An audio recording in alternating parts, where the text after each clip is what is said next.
In the sterile corridors of Boston General Hospital, an 18-year-old college student was about to confront devastating betrayal. What started as preparing college applications took a shocking turn when she discovered her own sister's sabotage. Emma Rivera wasn't your typical high school senior. For years, she had been the family's golden child, known for her academic brilliance and unwavering trust in family bonds. When she encountered her destroyed Harvard essays scattered across her father's office floor, she had no idea she was about to become someone capable of systematic revenge. Emma's discovery would lead to a 7-year quest that would ultimately destroy her sister's medical career. What began as sibling rivalry would become a masterclass in calculated retribution. Before we jump back in, tell us where you're tuning in from, and if this story touches you, make sure you're subscribed, because tomorrow I've saved something extra special for you. The cursor blinked against the empty screen where Emma's Harvard essay should have been. She clicked through folder after folder, her breathing becoming shallow as the reality set in. 7 months of work vanished. Her Yale supplemental materials, Princeton personal statement, all the carefully crafted pieces that would unlock her future, gone, without a trace. December 15th. The deadline was tomorrow. Emma's hands shook as she checked the recycle bin. Nothing.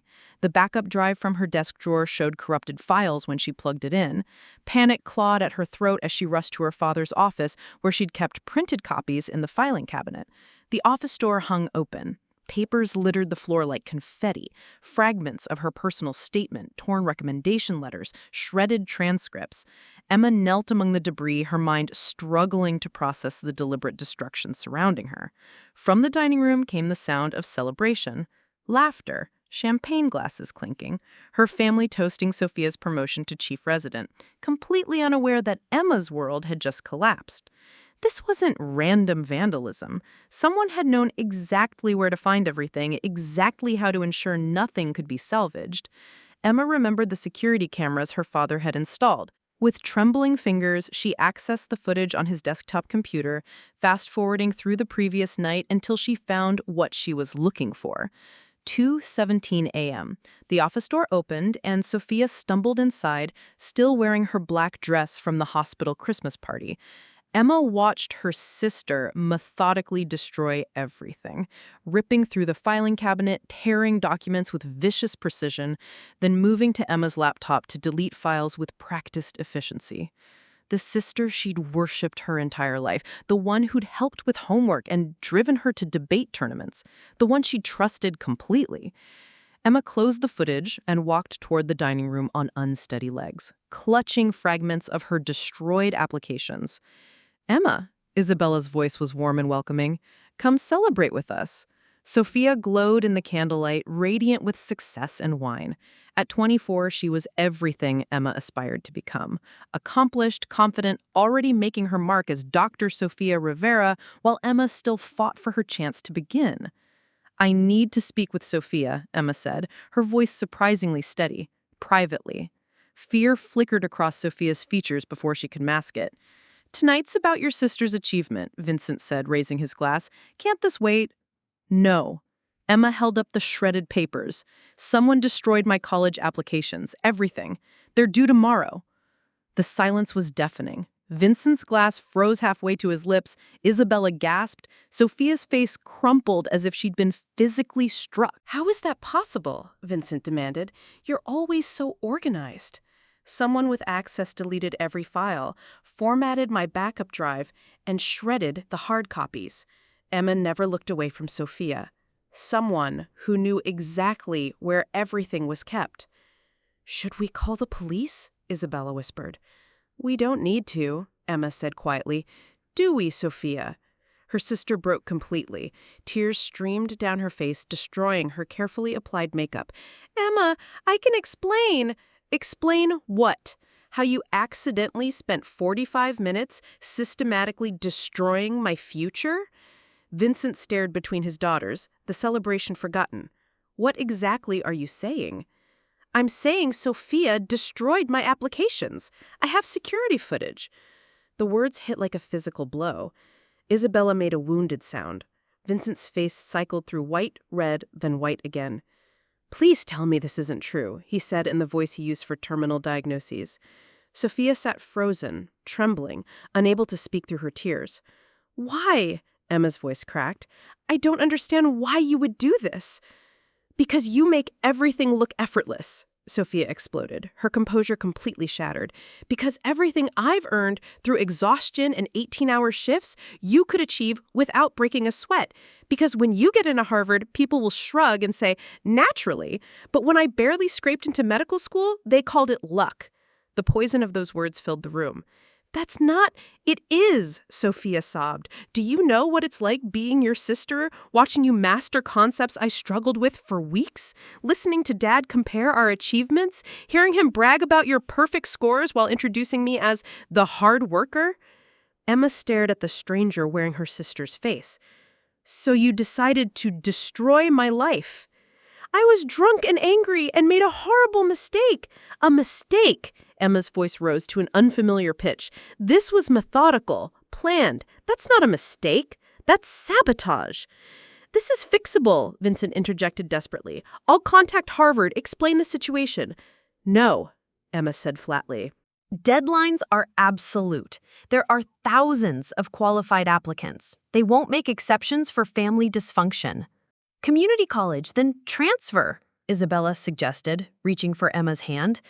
We'll figure this out. Emma pulled away. It's not the same. Those opportunities are gone forever. She studied Sophia, who stared at her hands as if they belonged to someone else. Everything Emma had believed about family, loyalty, protection, unconditional love, crumbled in that moment. I trusted you with everything, Emma said quietly, and you destroyed it all. The words fell into profound silence. Emma turned and climbed the stairs, leaving behind the wreckage of both celebration and dreams. In her bedroom, Emma sat surrounded by the ghost of her planned future. Acceptance letters that would never come, dormitories she'd never inhabit, professors she'd never meet. But beneath the devastation, something cold and clear began to crystallize. Sophia had chosen this path, had planned Emma's destruction with surgical precision, and would have hidden behind lies if not for the cameras. Emma had always believed family meant sanctuary. Now she understood how naive that assumption had been. If Sophia could orchestrate such calculated betrayal, then Emma could learn to be equally methodical, equally patient, equally thorough. 7 years until Sophia's career reached its peak, until she had everything to lose. 7 years was more than enough time to plan the perfect revenge. 6 months later, Emma sat in the back row of Introduction to Journalism Ethics at Riverside Community College, her notebook filled with precise notes about investigative reporting techniques. The fluorescent lights hummed overhead, casting harsh shadows across the cramped classroom that bore no resemblance to the ivy-covered halls she'd imagined for herself. The responsibility of a journalist, Professor Martinez was saying, is to uncover truth, no matter how uncomfortable that truth might be for those involved. Emma's pen paused over her notebook. Truth. She'd learned something about that the night her world collapsed.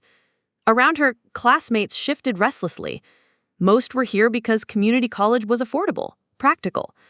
Emma was here because her sister had burned down her future with methodical precision. The distinction mattered, even if no one else could see it. Miss Rivera, what's your take on investigative ethics when personal relationships are involved? Emma looked up to find Professor Martinez waiting for her response. I think, she said carefully, that sometimes the people closest to us are capable of the greatest deceptions. A good investigator can't let personal feelings cloud their judgment. A student near the front raised his hand. But don't you think there's a difference between professional obligation and personal betrayal? Emma studied the speaker. Sandy hair, earnest brown eyes, a slight accent she couldn't place. Something about his question suggested he understood the weight behind her answer. Caleb Mitchell, he said after class, extending his hand as students filed out. That was an interesting perspective on investigative ethics. Emma Rivera. His handshake was firm, calloused. You sound like you have experience with the subject. My dad was a union organizer back in Ohio. Learned early that sometimes the people you trust most are the ones gathering intelligence for the other side. Caleb slung his backpack over his shoulder. You seemed like you were speaking from experience too. Emma considered deflecting, but something in his directness made her pause. You could say that. They walked toward the parking lot together, and Emma found herself studying Caleb's beat-up Honda Civic, the journalism textbooks visible through his back window, the way he held himself with quiet confidence despite his obvious financial constraints. He represented something she'd never encountered in her privileged suburban world. Authenticity without pretense. "Coffee sometime?" he asked as they reached her car. "I'm working on a piece about healthcare corruption for the campus paper. Could use someone with your analytical perspective." Emma hesitated. She hadn't thought about dating since December. Her entire focus had been on rebuilding, on the part-time job at MedBill Solutions that was teaching her the intricate world of medical coding and insurance fraud detection. But there was something compelling about Caleb's straightforward approach to truth-seeking. "Sure," she said finally, "but I should warn you, I have strong opinions about healthcare ethics." That afternoon, Emma arrived at her job at MedBill Solutions with Caleb's business card tucked into her textbook. The medical billing company occupied a sterile office building 20 minutes from campus, where Emma spent her afternoons learning the labyrinthine world of medical procedures, insurance codes, and billing discrepancies. Her supervisor, Mrs. Chen, had been impressed by Emma's quick grasp of the system. "You have an eye for patterns," she'd said during her second week. "See this claim? Most people would process it without a second thought. But you got the coding error that would have resulted in a significant overpayment." Emma had developed that eye deliberately. Every insurance claim she processed, every medical procedure she coded, taught her more about the vulnerabilities in the healthcare system. She was learning how reputations could be built or destroyed through documentation, how a single coding error could cascade into investigation and suspension. It was educational in ways her supervisor could never imagine. That evening, Emma returned home to find her family gathered around the dinner table for the first time since December. Sophia sat across from her parents, her engagement ring catching the light as she gestured animatedly. "The fellowship program at Boston General is incredibly competitive. Dr. Patterson thinks I have a real shot at the cardiovascular surgery track." Emma took her seat quietly, noting how her parents hung on Sophia's every word. Her sister looked radiant, successful, engaged to Ethan Blake, her career trajectory aimed toward the pinnacle of surgical excellence. The December incident had been smoothed over with family therapy sessions that Emma had attended, but never truly participated in. "That's wonderful, sweetheart," Vincent said, his pride unmistakable. "Boston General's reputation is outstanding." "Emma," Isabella turned toward her with the careful brightness she had adopted since the incident, "how are you classes going? Any thoughts about transfer applications for next year?" "I'm learning a lot, especially in my ethics courses." Something flickered across Sophia's face at the word ethics, but she recovered quickly. "Community college can be a good foundation, gives you time to figure out what you really want." Emma met her sister's eyes across the table. "Oh, I know exactly what I want. I'm just learning the best way to achieve it." Later that night, Emma sat at her laptop researching Dr. Naomi Patterson, the attending physician Sophia had mentioned. A quick search revealed an impressive career trajectory, multiple publications on medical ethics, and a reputation for uncompromising standards. Patterson had testified in several high-profile medical malpractice cases, always on the side of professional accountability. Emma bookmarked the article and opened a new document titled Professional Development Research. She began compiling information: fellowship programs, medical licensing requirements, the process for reporting ethical violations to state medical boards. At Medville Solutions, she'd processed a claim for Sophia's patients the previous week. A minor coding discrepancy, easily corrected, but it had given Emma insight into her sister's documentation patterns. Sophia was meticulous but occasionally rushed, especially during high-stress periods. Everyone had vulnerabilities. Emma was simply learning to recognize them. Her phone buzzed with a text from Caleb. "Coffee tomorrow. Found some interesting material about insurance fraud patterns you might find relevant for your coursework." Emma smiled as she typed back her agreement. Caleb's investigative instincts might prove useful, though he could never know the true scope of her research interests. She closed her laptop and looked out her bedroom window toward Sophia's old room. Her sister was building toward the peak of her career, accumulating achievements and accolades, creating a reputation worth protecting. In 2 years, Emma would transfer to a prestigious university with a full scholarship. She would major in bioethics with a minor in investigative journalism. She would network strategically, build relationships with people like Dr. Patterson, and position herself perfectly for what was to come. Sophia had taught her that family bonds were fragile things, easily broken by jealousy and selfishness. But Emma was learning that other bonds, professional relationships, ethical obligations, institutional loyalties, could be far stronger weapons in the right hands.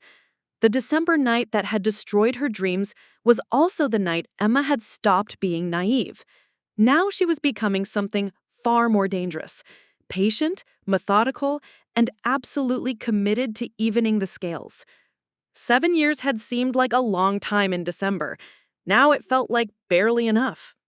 2 years had passed since that December night, and Emma Rivera stood in the marble lobby of Northwestern University's Medical Ethics Conference, her press credentials hanging around her neck like a perfectly crafted lie.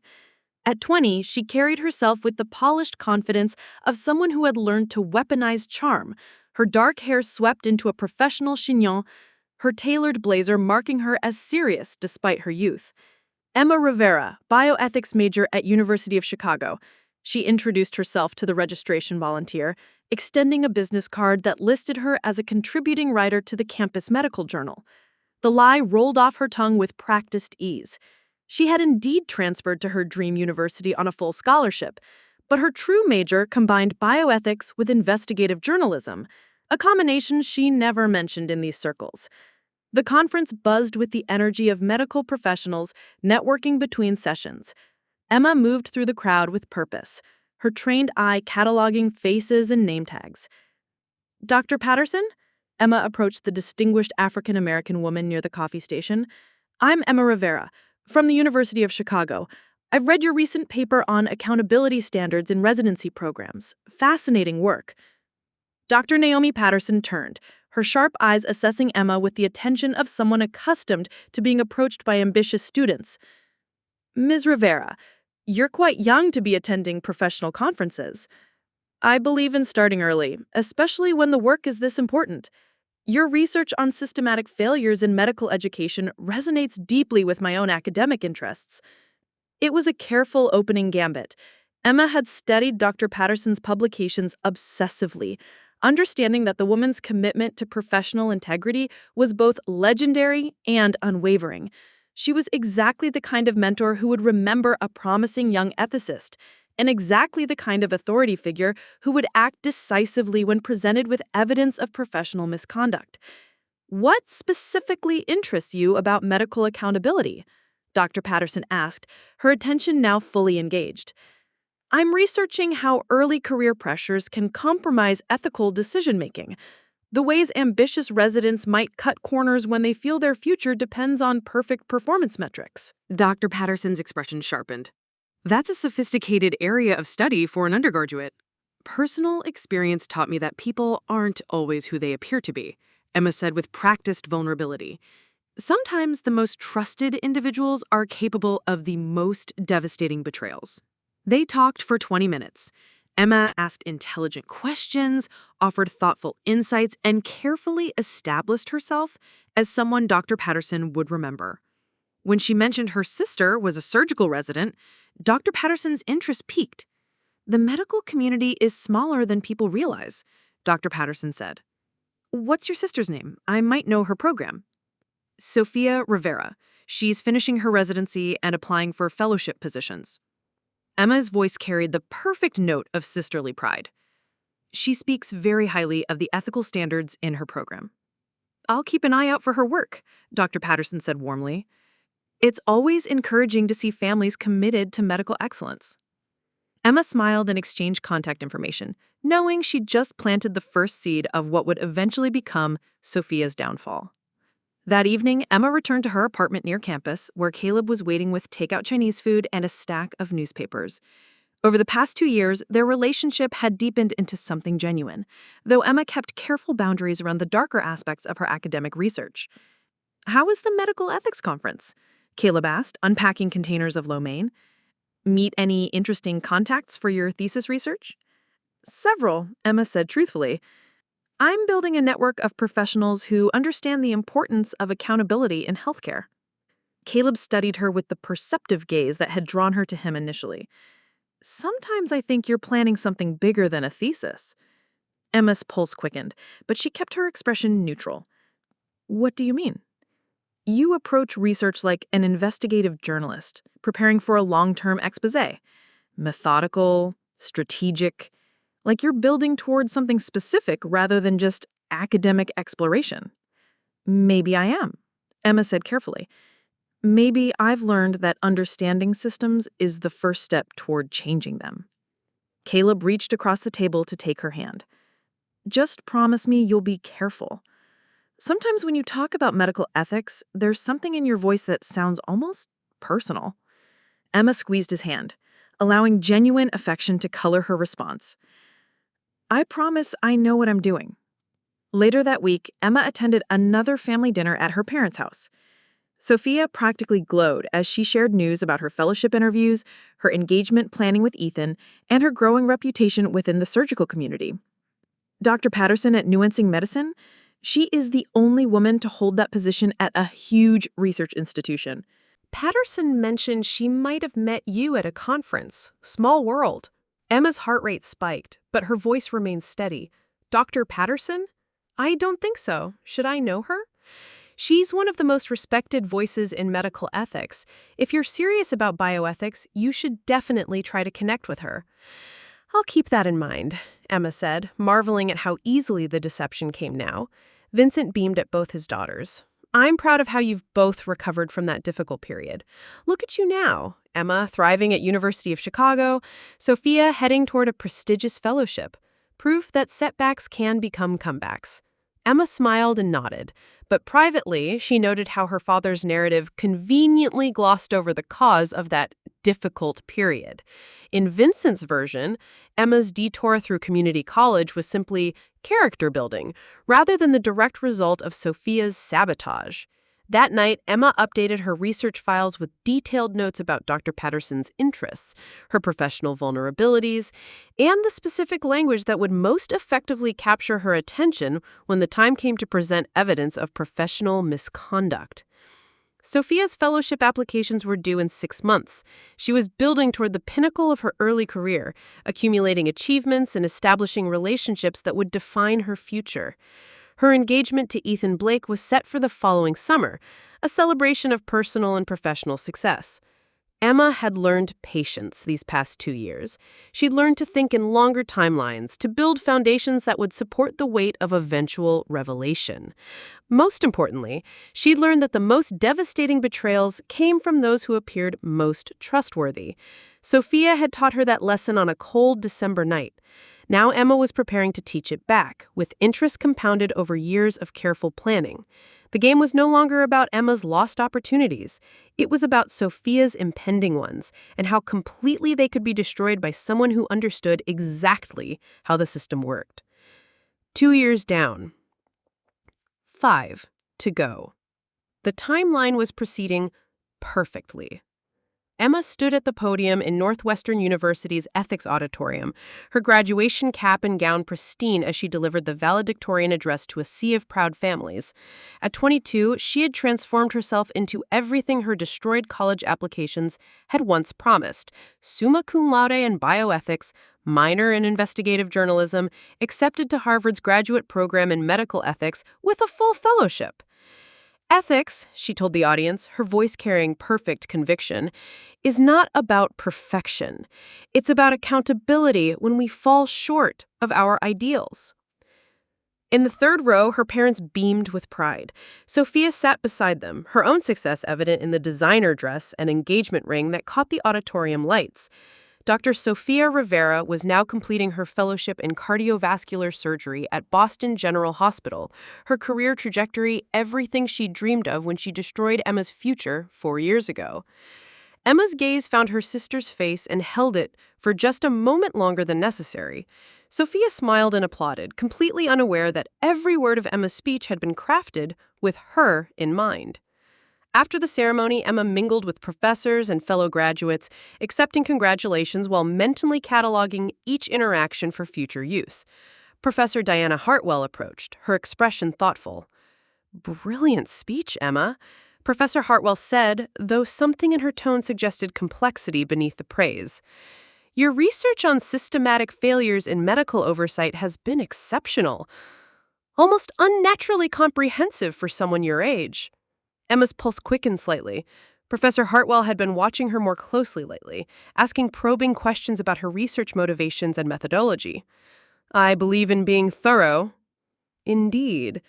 Your thesis advisor mentioned you've been accepted to Harvard's graduate program. Impressive." Professor Hartwell studied her with a penetrating gaze that had made her a formidable corporate lawyer before academia. "I've been wondering about the personal experiences that drive such focused research into medical accountability. Your work reads like someone with intimate knowledge of how professional reputations can be systematically undermined." The observation was too close to truth for comfort. Emma smiled with practiced warmth. "I suppose I've always been interested in justice." "Justice," Professor Hartwell repeated slowly, "or revenge. The distinction matters in ethical frameworks." Before Emma could respond, Caleb appeared at her elbow, his presence providing welcome interruption. Over the past 4 years, their relationship had evolved into something deeper than Emma had initially planned. His genuine ethical convictions and investigative instincts had proven useful for her research, though she'd been careful to keep him unaware of her true motivations. "Sorry to interrupt," Caleb said, though his journalist's intuition clearly sensed tension. "Emma, your parents are looking for you." As they walked away, Professor Hartwell's words echoed in Emma's mind. Justice or revenge. The woman was perceptive, perhaps dangerously so. That evening, Emma sat in her apartment, methodically organizing the fruits of 4 years' research. File folders contained detailed documentation of Sophia's career progression, her patient outcomes, her professional relationships, and, most importantly, her behavioral patterns under stress.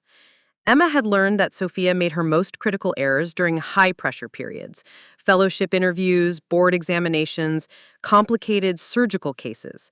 Her documentation became rushed, her attention to detail wavered slightly, and her interactions with colleagues grew strained. The folder labeled Dr. Patterson Professional Profile contained extensive research into the attending physician's career, her published standards for medical accountability, and her history of swift action when presented with credible evidence of professional misconduct. Dr. Patterson had ended 3 medical careers over the past decade, each time acting decisively when institutional integrity was at stake.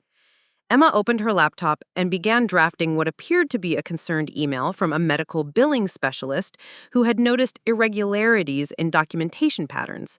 The message would be anonymous, professionally worded, and designed to trigger Dr. Patterson's well-documented intolerance for ethical lapses. But not yet.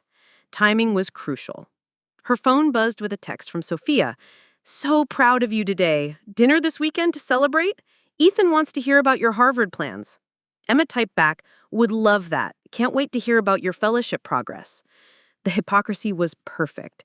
Sophia genuinely believed they'd moved past December's difficult period, that Emma's academic success validated the destruction of her original plans.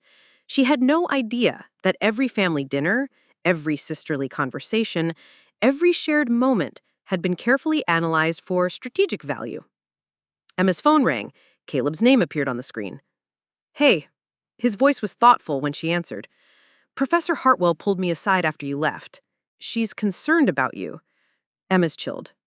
"Concerned how?" "She thinks your research focus is too narrow, too personal. She mentioned something about revenge versus justice that didn't make much sense to me, but she seemed worried you might be headed down an unhealthy path." "Professor Hartwell doesn't know anything about my personal motivations," Emma said carefully. "That's what worries me," Caleb replied quietly. "Em, I love you, but sometimes I feel like there are parts of your life I don't understand. Your research, your relationship with your family, it's like you're always working towards something you won't talk about. Emma closed her eyes. Caleb's investigative instincts and moral clarity were exactly what had drawn her to him, but they were also becoming dangerous to her plans. I'm working toward understanding, she said finally. Understanding how systems fail, how trust gets betrayed, how people who should protect each other can cause the most damage. That sounds personal. Maybe it is. There was a long pause.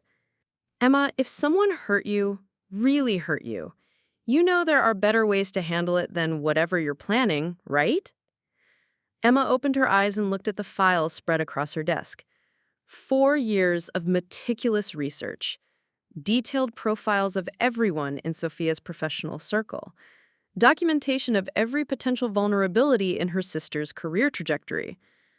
I'm not planning anything, she lied smoothly. I'm just trying to understand how accountability works in professional settings. But even as she said it, Emma knew the time for subtlety was ending. Dr. Patterson had been primed. Sophia's fellowship was reaching its critical evaluation period. The infrastructure for systematic destruction was in place. All that remained was choosing the perfect moment to light the fuse. Caleb's voice softened. Promise me you'll be careful. Some paths, once you start down them, you can't come back from.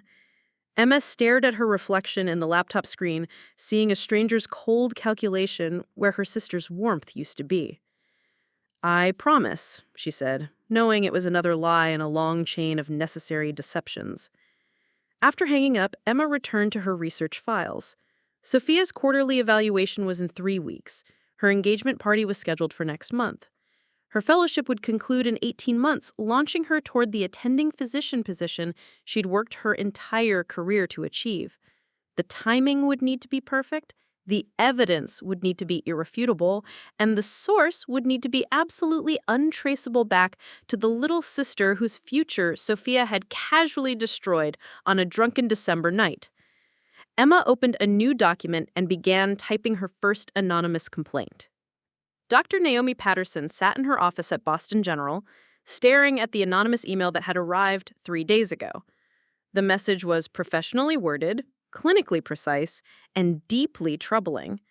Someone claiming to be a medical billing specialist had flagged irregularities in documentation patterns for Dr. Sophia Rivera, rushed charting, inconsistent patient assessment protocols, and what appeared to be shortcuts in post-operative care documentation. The allegations were specific enough to be credible, vague enough to require investigation. Patterson had mentored dozens of residents and fellows over her career. Sophia Rivera had always impressed her, brilliant, dedicated, and seemingly committed to the highest standards of patient care. But the email detailed concerning patterns that, if true, suggested a dangerous prioritization of efficiency over thoroughness. Her phone rang, interrupting her contemplation. Dr. Patterson? This is Emma Rivera from Harvard's Medical Ethics Program. We met at the Northwestern Conference 2 years ago. Patterson's memory sharpened, the young woman who'd asked such insightful questions about accountability in medical education. Of course, Emma. How can I help you? I'm reaching out about a research project on fellowship evaluation standards. I'm particularly interested in how institutions balance mentorship with oversight when concerns arise about promising young physicians. The timing was peculiar. Patterson had just received anonymous concerns about a fellow named Rivera, and now Emma Rivera was calling about fellowship evaluation procedures. That's quite a coincidence, Patterson said carefully. I just received some concerning information about a fellowship program participant. Emma's voice carried perfect surprise. Really? What kind of concerns? Documentation irregularities. Nothing proven, but serious enough to warrant investigation. Patterson paused. Actually, the fellow in question shares your surname, Sophia Rivera. Any relation? My sister, Emma said, her tone shifting to worried confusion. Dr. Patterson, what kind of irregularities? Sophia's always been incredibly meticulous. I can't discuss specifics, but I wanted you to know that I take these matters very seriously. If there are legitimate concerns about patient care standards, they must be addressed regardless of personal relationships. Of course, Emma replied quickly. Patient safety has to come first. Is there anything I can do to help? As a family member, I mean. Patterson found herself impressed by Emma's immediate prioritization of institutional integrity over family loyalty. Actually, your perspective might be valuable. Have you noticed any changes in your sister's behavior recently? Increased stress, rushing through conversations, anything that might suggest she's feeling overwhelmed? Emma was quiet for a moment, as if considering carefully. Now that you mention it, she has seemed more rushed lately. When we had dinner last week, she kept checking her phone, seemed distracted. And Ethan, her fiancé, mentioned she's been working unusually long hours, even for a fellow. Patterson made notes. Those could be signs of someone trying to manage an unsustainable workload. Should I be worried? Is Sophia in some kind of trouble? Nothing definitive yet, but I appreciate your honesty. Too often, family members try to protect each other, even when patient safety might be at stake. After ending the call, Patterson sat back in her chair. Emma Rivera's response had been exactly what she'd hoped for from an ethics student, immediate concern for institutional standards over personal loyalty. It made the anonymous allegations seem more credible rather than less. Meanwhile, at Boston General, Sophia was experiencing the first tremors of her carefully constructed world beginning to shift. Her quarterly evaluation meeting with Dr. Patterson had been scheduled for the following week.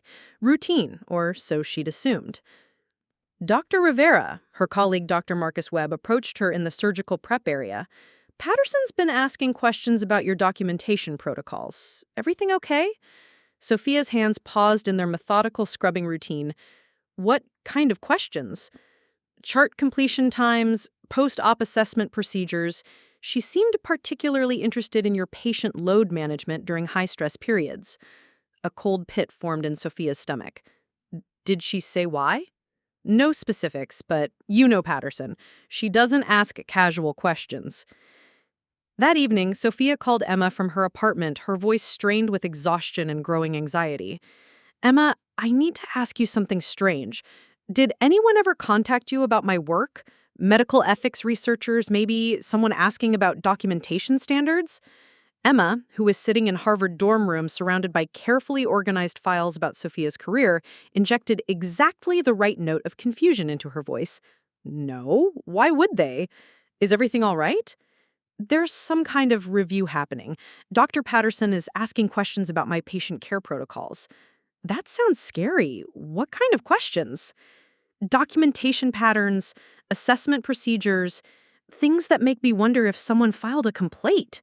Emma let concern color her tone. Who would do that? Everyone I've talked to says you're an exceptional fellow. I don't know, Sophia said, her voice small. Maybe I have been rushing lately. The fellowship is so competitive, and with the wedding planning, I've been trying to manage everything perfectly.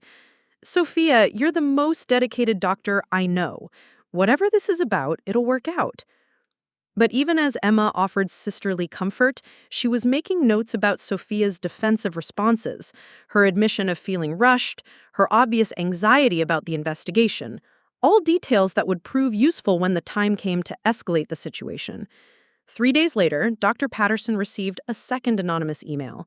This one includes specific chart numbers and detailed observations about rushed documentation. The sender claimed to have access to billing records that showed patterns of abbreviated patient consultations and potentially compromised post-operative monitoring. The evidence was becoming too substantial to ignore. Patterson scheduled a formal review meeting with Sophia, copied the department chair, and began the process that would either clear Dr. Rivera's name or end her career. At her engagement party that weekend, Sophia tried to maintain the facade of celebration, but Emma watched her sister's forced smiles and distracted conversations. Ethan noticed too, his concern evident as he tried to draw Sophia into conversations with their guests. You seem tired, Emma said, approaching Sophia near the end of the evening. Just work stress, Sophia replied, but her eyes showed real fear. Sometimes I wonder if I'm cut out for the pressure of surgical medicine. Emma felt a moment of unexpected satisfaction. The doubt creeping into Sophia's voice, the questioning of her own competence, these were the first cracks in the confidence that had sustained her sister through years of academic achievement. "You're the strongest person I know," Emma said, placing a supportive hand on Sophia's shoulder. "Whatever's happening at work, you'll handle it."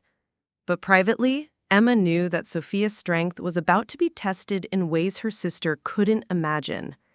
The investigation was just beginning, and Emma had spent 4 years ensuring that every piece of evidence would point towards systematic negligence rather than isolated mistakes. The web was tightening exactly as planned.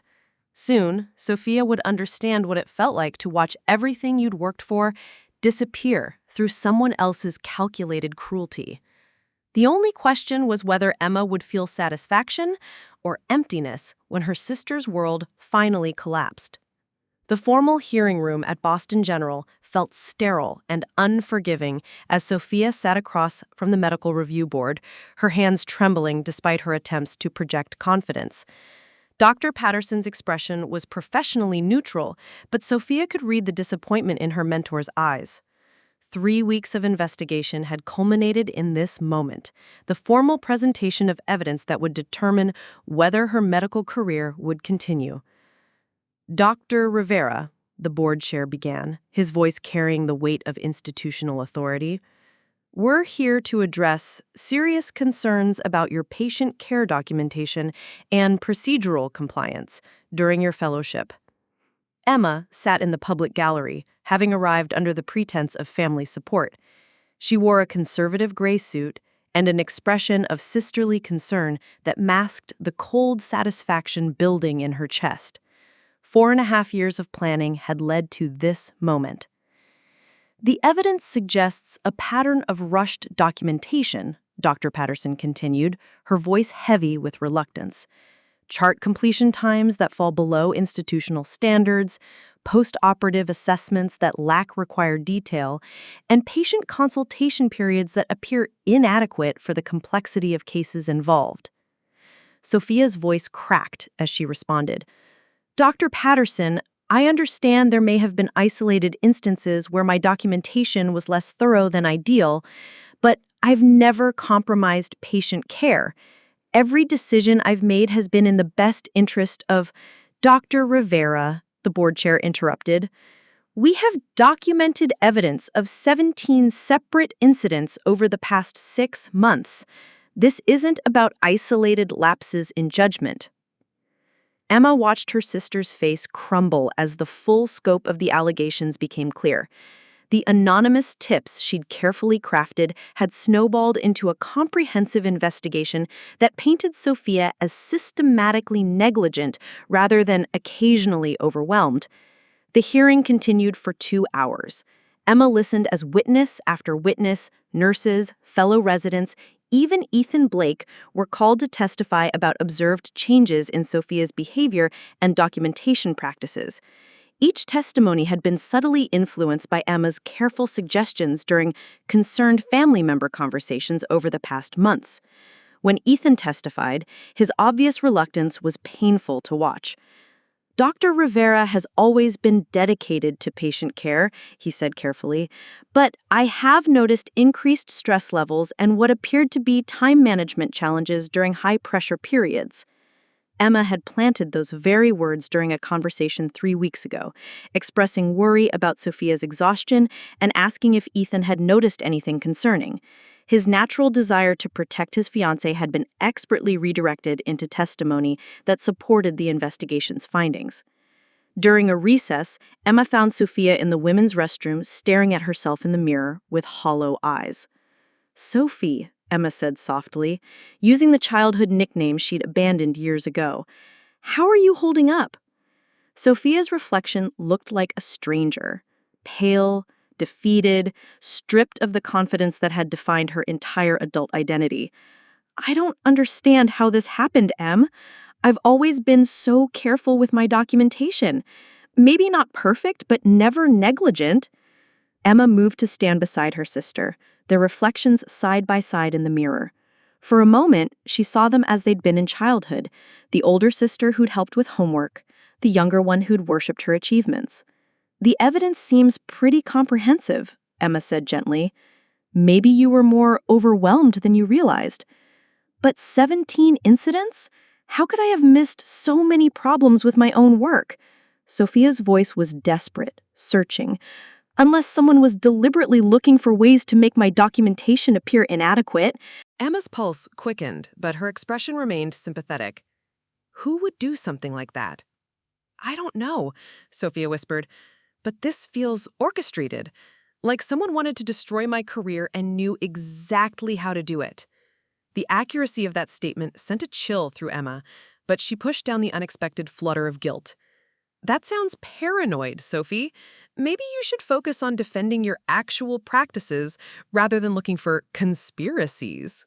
Sophia stared at Emma's reflection with sudden intensity. You know about medical documentation procedures from your ethics research, right? Does any of this seem unusual to you? I'm not qualified to judge clinical documentation, Emma replied carefully, but institutional investigations usually have substantial foundation before they reach this stage. When they returned to the hearing room, the board delivered its preliminary decision. Sophia's fellowship would be suspended pending a full review by the state medical board.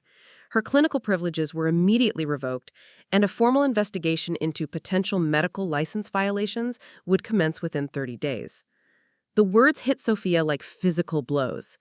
Emma watched her sister's career dissolve in real time, exactly as her own college dreams had evaporated on that December night 4 years ago. That evening, the Rivera family gathered in Vincent and Isabella's living room for what felt like a wake.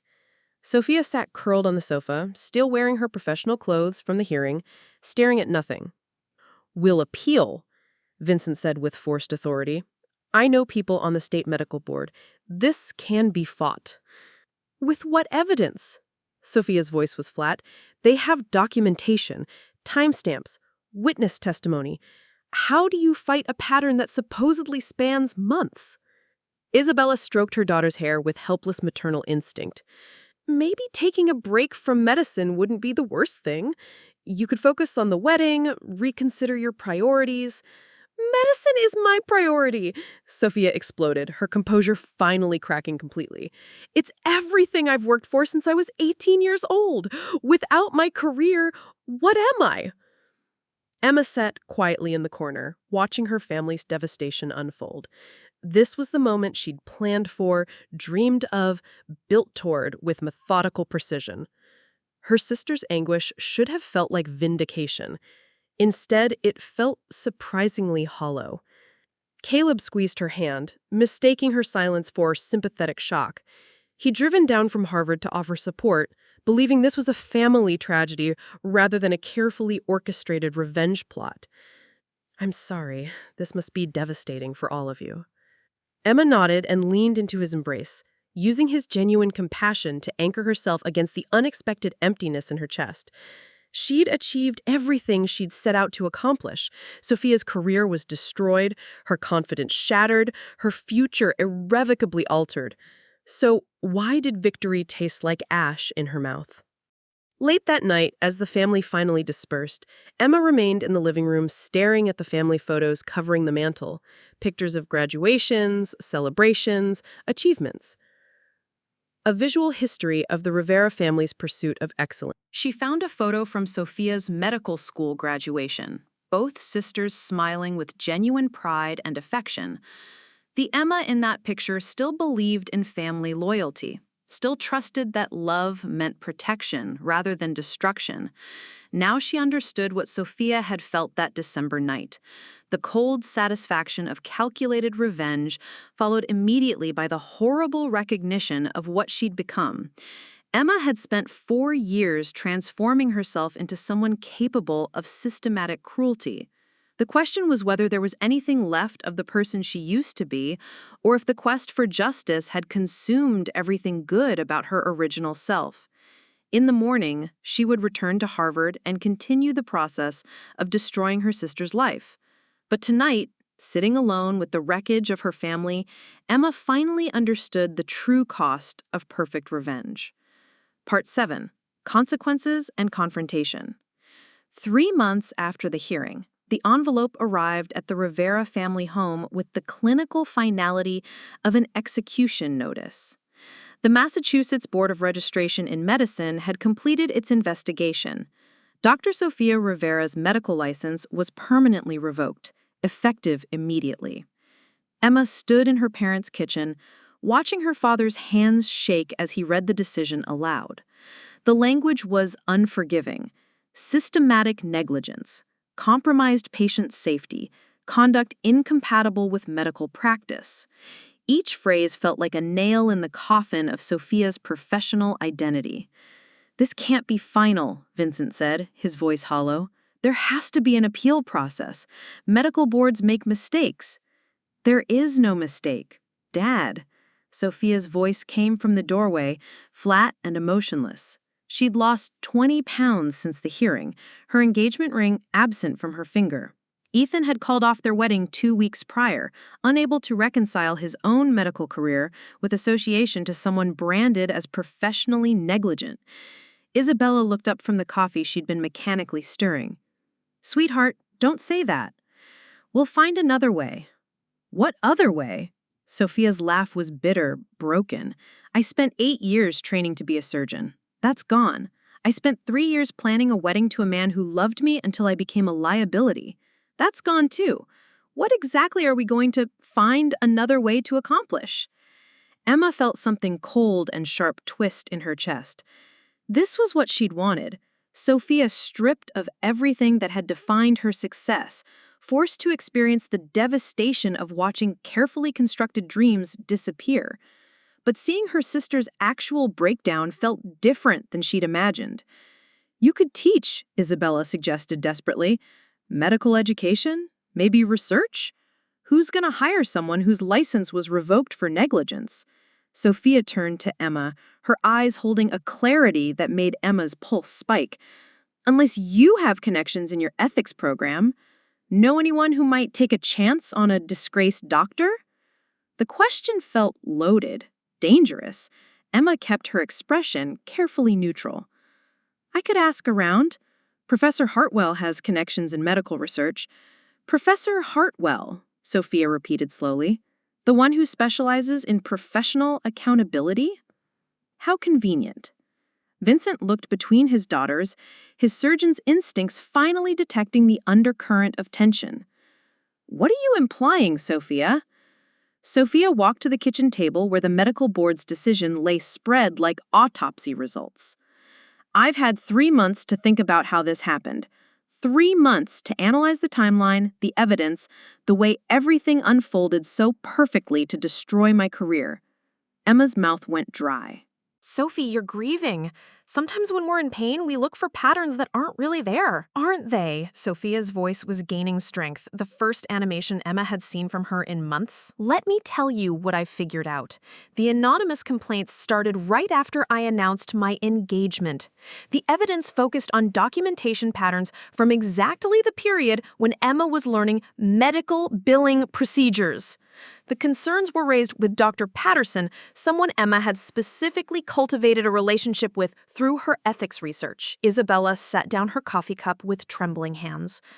"Sophia, what are you saying?" "I'm saying that someone who understood medical systems, who knew exactly how professional accountability investigations work, systematically destroyed my career using fabricated evidence and carefully manipulated testimony." Vincent's face had gone white. "That's a serious accusation.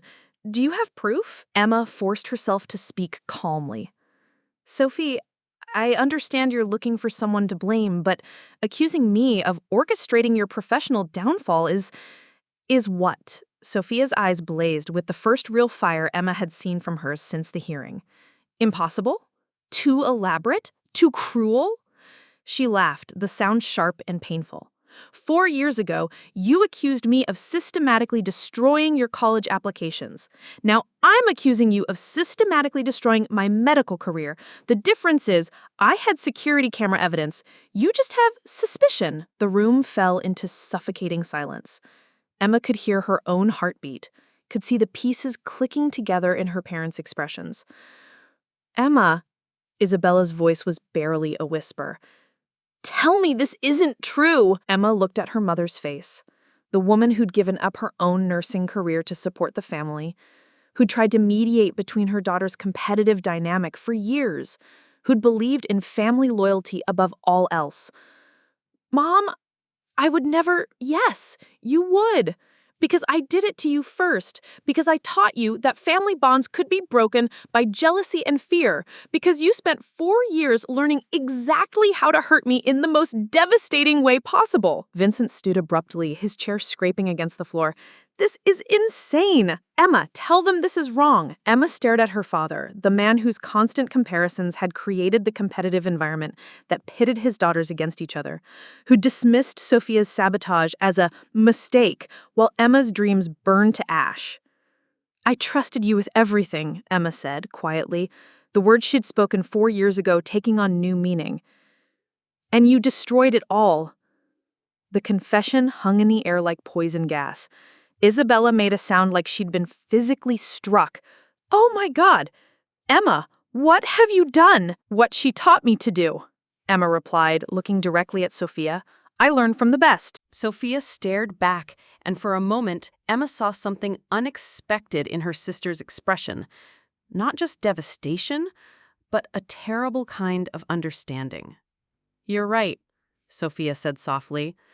I did teach you that family meant nothing when personal ambition was at stake. I showed you exactly how to destroy someone you're supposed to love. She paused, her voice breaking. I just never thought you'd be such a good student. Vincent slammed his hand on the table, making everyone jump. This ends now. Both of you. This cycle of destruction stops here. It's too late for that, Emma said, surprised by the exhaustion in her own voice. Sophia's career's gone. My relationship with Caleb is built on lies. Our family is broken beyond repair. There's nothing left to stop. Isabella was crying now, quiet tears streaming down her face. How did we get here? How did I raise daughters who could hurt each other this way? Emma looked around the kitchen where she'd grown up, where she'd done homework while Sophia helped with math problems, where they'd celebrated birthdays and achievements and all the moments that should have built unbreakable bonds between sisters. We got here, Emma said quietly, because we learned that love wasn't enough to protect us from each other. Sophia nodded slowly, something like forgiveness flickering in her expression.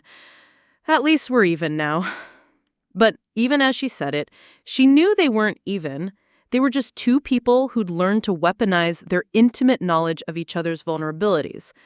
And in the wreckage of their mutual destruction, there was nothing left that resembled the family they used to be. The kitchen fell silent except for Isabella's quiet weeping and the tick of the grandfather clock that had marked time through all their childhood celebrations. Emma had achieved perfect revenge.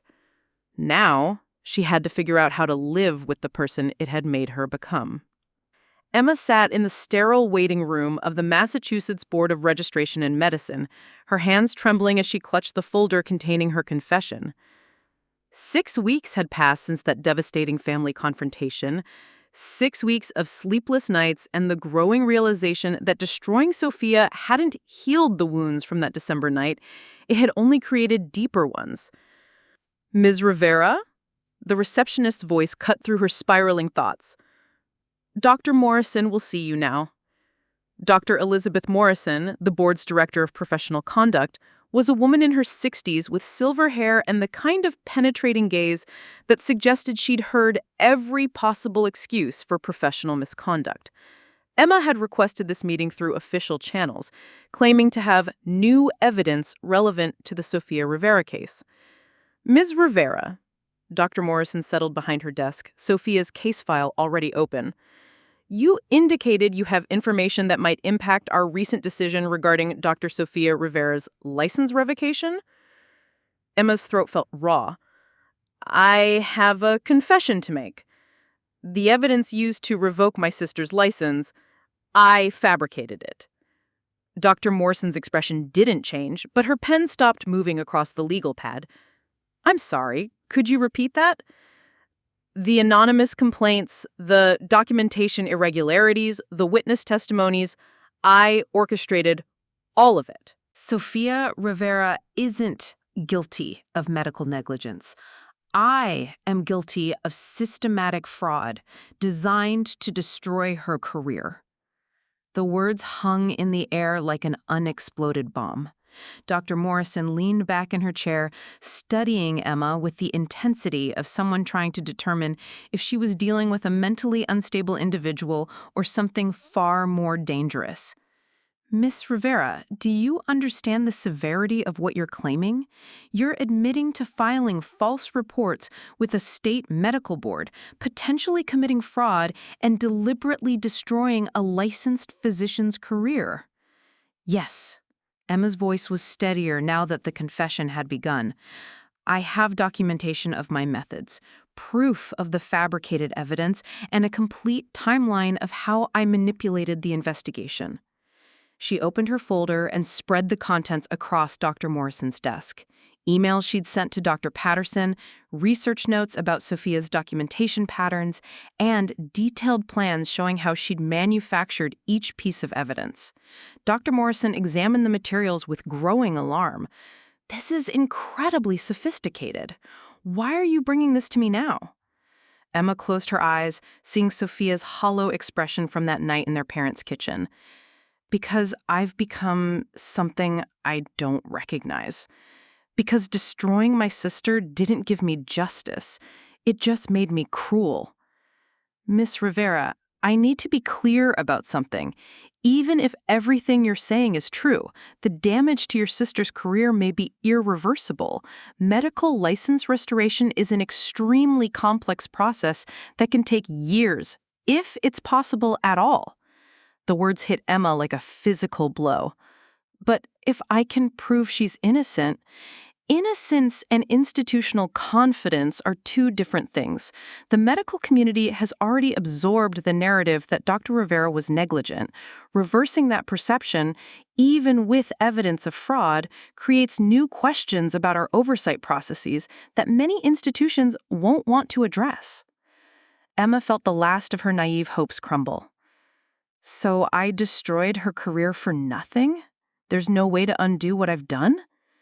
There might be paths to partial restoration, but it would require Dr. Rivera herself to pursue them.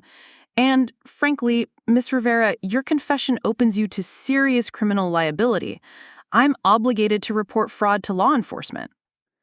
That afternoon, Emma drove to Sofia's apartment for the first time since the hearing. Her sister had moved in out of the place she'd shared with Ethan, downsizing to a modest one-bedroom in a neighborhood far from the medical district where her former colleagues might see her. Sofia answered the door wearing sweatpants and an old medical school t-shirt, her hair unwashed, her face gaunt. She looked like someone in the depths of clinical depression. Emma. Sofia's voice was flat, unsurprised. I wondered when you'd show up. I went to the medical board today. I confessed everything. Sofia stepped aside to let her enter the sparse apartment. And They say restoration might be possible, but it could take years. And there's no guarantee any hospital would hire you even if your license is reinstated. Sophia nodded, as if she'd expected this. So you're here to ease your conscience before facing the consequences? Emma looked around the apartment. No medical journals, no surgical texts, none of the professional materials that had defined Sophia's identity for years. I'm here because I finally understand what I turned myself into, and I hate it. Join the club.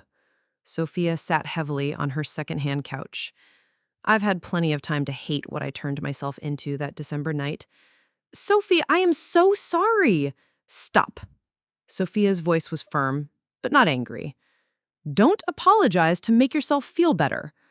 Own what you did and figure out how to live with it, like I've been trying to do for 5 years.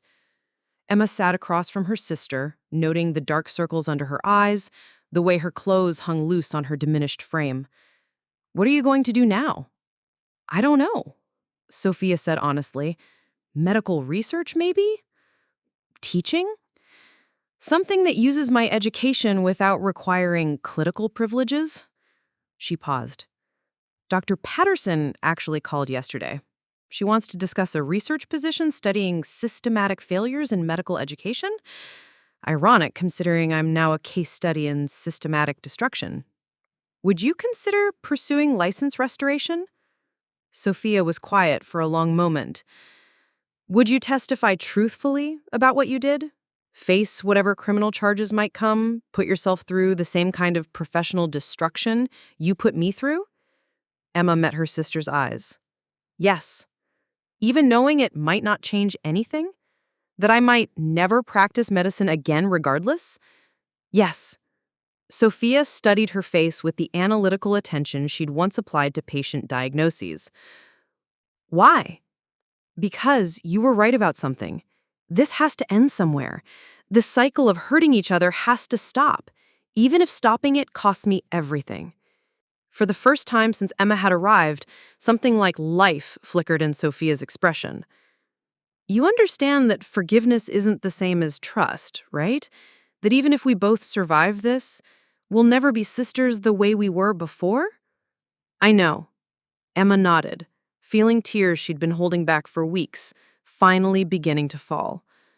I know. But maybe we can be something else. Something honest, at least. Sophia was quiet for another long moment. Then she reached across the coffee table and took Emma's hand, the first physical contact they'd shared since that December night 5 years ago. Okay, she said simply. Let's try to be honest. 2 years later, Emma stood in the conference room of the Massachusetts Institute for Medical Ethics, adjusting her presentation slides while Sophia reviewed her notes at the podium. The irony wasn't lost on either of them. Two sisters who had nearly destroyed each other were now speaking together about professional accountability and the psychological factors that led to ethical failures in healthcare. You ready for this? Emma asked, noting the slight tremor in her sister's hands. It was Sophia's first public speaking engagement since her license had been conditionally restored 6 months earlier. As ready as someone can be to discuss their own professional downfall, Sophia replied, managing a weak smile. Though I suppose I'm uniquely qualified to speak about systematic failures in medical education. The audience filing into the conference room included medical ethicists, hospital administrators, and representatives from various state medical boards. Emma recognized several faces from her graduate work at Harvard, professors who now knew her as both a promising researcher and someone who had committed elaborate fraud against her own family. The past 2 years had been a crucible for both sisters. Emma's confession had led to criminal charges, fraud, conspiracy, filing false reports. She'd served 8 months in minimum security prison and was now completing 2 years of community service. Her academic career had survived, barely, thanks to Professor Hartwell's intervention and her commitment to using her experience to prevent similar cases. Sophia's journey had been even more complex. The medical board had eventually reinstated her license with restrictions. She could practice only under supervision and was banned from surgical medicine. She'd found work as a researcher at Boston General, studying the very accountability systems that had been used to destroy her career. Good afternoon, Sophia began, her voice stronger than Emma had expected. The Sophia who had emerged from their mutual destruction was different, humbler, more thoughtful, but also possessed of a clarity that her earlier success-driven persona had lacked. 5 years ago, Sophia continued, I destroyed my sister's college applications in a moment of drunken jealousy. 2 years later, she responded by systematically fabricating evidence that led to the revocation of my medical license. Today, we're here together to discuss what we learned about accountability, forgiveness, and the way competitive environments can corrupt professional relationships. A hand rose from the audience. Dr. Rivera, how do you recommend institutions distinguish between legitimate concerns about professional conduct and manufactured allegations? Emma stepped forward to the microphone. That's actually where my research focus has developed. I'm working on protocols for corroborating anonymous complaints, particularly in cases where the allegations show unusual specificity or perfect timing. It had taken months for Emma to find her voice in this new role. Professor Hartwell had been instrumental in helping her transform her experience from a source of shame into a tool for systemic improvement. The work was meaningful in ways her original revenge plot had never been. After the presentation, Emma and Sophia sat in a coffee shop near the conference center, decompressing from the emotionally charged experience of publicly discussing their mutual destruction. "That went better than I expected," Sophia said, stirring sugar into her coffee with the methodical precision that had once made her an excellent surgeon. "Though I'm not sure I'll ever get comfortable with being the cautionary tale. Better than being the villain in someone else's story. At least now we get to tell our own version." Sophia looked at her sister across the small table. "Do you ever wonder what would have happened if I hadn't destroyed your applications that night?" Emma considered the question seriously. "You'd probably be chief of surgery somewhere by now. I'd be finishing my PhD at Harvard, maybe working in medical policy. We'd see each other at family dinners and exchange pleasantries about our successful careers." "And we'd never really know each other," Sophia added quietly. "I spent so many years jealous of what I thought was your effortless success. I never understood how much pressure you felt, how hard you worked to maintain that perfect image. I never understood how much my success cost you," Emma admitted. "How Dad's comparisons made you feel like a failure, even when you were accomplishing incredible things." Their conversation was interrupted by Emma's phone buzzing. Caleb's name appeared on the screen. "Is that him?" Sophia asked, noting Emma's hesitation. Emma nodded. Over the past year, Caleb had cautiously re-entered her life. Their relationship was different now, built on painful honesty rather than the comfortable deceptions of their college years. He was working as an investigative journalist in Chicago, and they maintained a careful long-distance connection that both acknowledged might never fully heal. "Answer it," Sophia encouraged. "He drove 3 hours to hear our presentation today. The least you can do is talk to him." Emma smiled at her sister's pragmatic assessment and accepted the call. "Hey," Caleb's voice was warm. "I wanted to tell you both that the presentation was incredible. Difficult to watch, but important." "Thanks for coming," Emma said. "It meant a lot to have you there." "I have something to tell you," Caleb said, his tone shifting to something more serious. "Remember that healthcare corruption story I've been working on? The one about systematic billing fraud in hospital networks?" Emma's pulse quickened. "Yeah? I think I found something. Something that might interest both of you.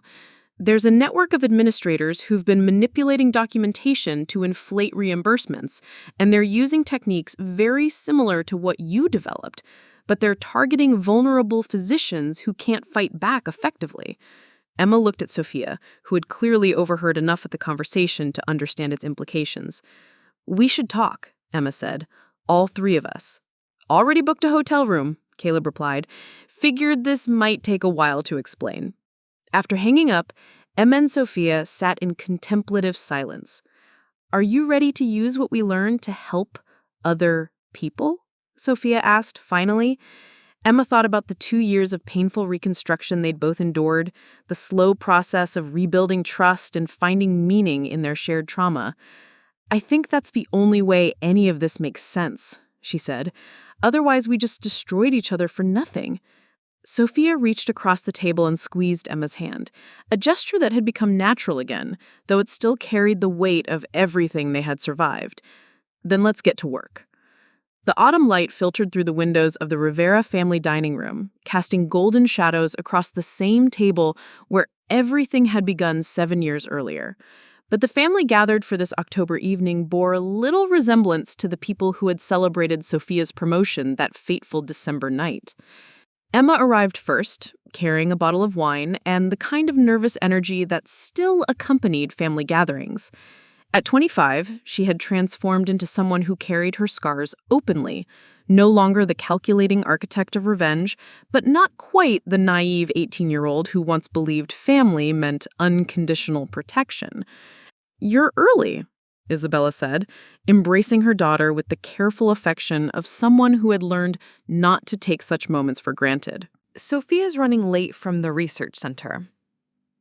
Emma studied her mother's face, noting the lines that had deepened over the past 7 years, but also the peace that had gradually replaced the haunted expression she'd worn during their family's darkest period. Isabella had returned to nursing part-time, finding purpose in helping families navigate medical crises, work that seemed to fulfill her in ways that managing her daughter's competitive dynamics never had. Vincent emerged from his study, moving more slowly than Emma remembered.